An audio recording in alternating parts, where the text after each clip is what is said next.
Halo semua, nama saya Diki Rehan Wibisono. Saya adalah mahasiswa IBM IC Universitas Ciputra. Hari ini saya akan mempresentasikan tentang refleksi yang saya dapatkan dan saya pelajari dalam brand one-on-one. Oke,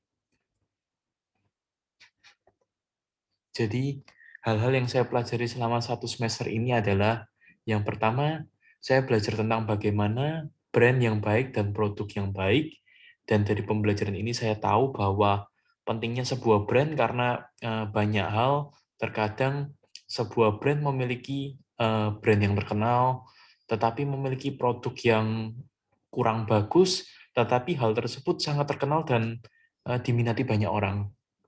Dan yang kedua, saya belajar tentang bagaimana pentingnya memiliki suatu atau lebih brand archetype di dalam brand atau perusahaan kita.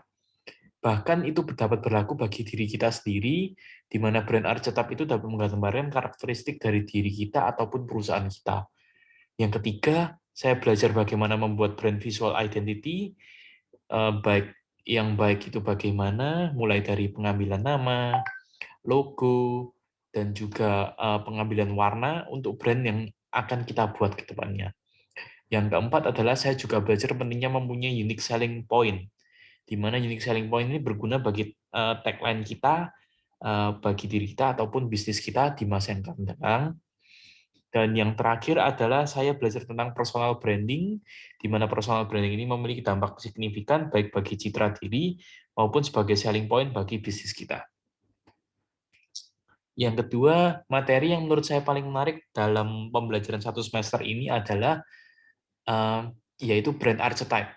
Di mana setelah belajar tentang brand archetype, saya menjadi sadar betapa pentingnya brand archetype ini bagi diri kita maupun bagi brand bisnis kita.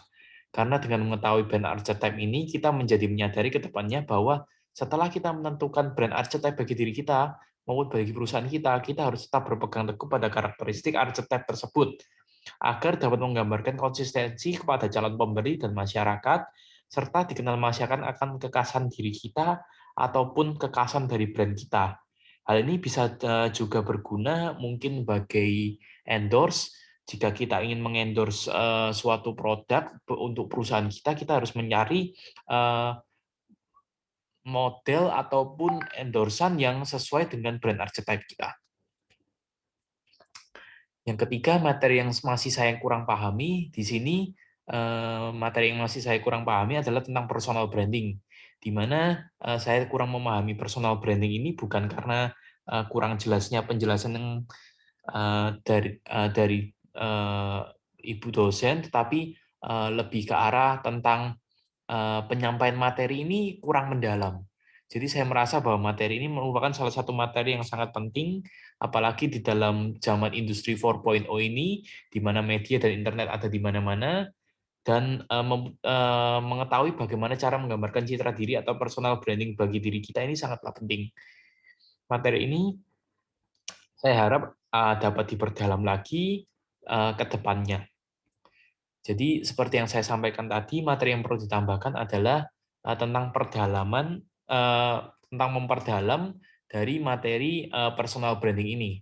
Untuk materi baru, saya rasa tidak ada, karena saya merasa penyampaian dari materi ini tentang branding ini cukup baik. Mungkin lebih ditambah tentang pemperdalaman personal branding dan dibarengi dengan mentoring 1-2 kali tentang bagaimana cara membangun personal branding seperti yang diinginkan oleh masing-masing mahasiswa. Oke, yang terakhir setelah belajar 1 semester ini tentang branding one-on-one, definisi branding menurut saya pribadi adalah suatu bentuk komunikasi suatu perusahaan atau seseorang mengenai ciri khas dari dirinya atau sebuah perusahaan yang berguna untuk membangun reputasi dan menyasar target market yang diinginkan sesuai dengan citra yang telah dibangun. Oke, terima kasih.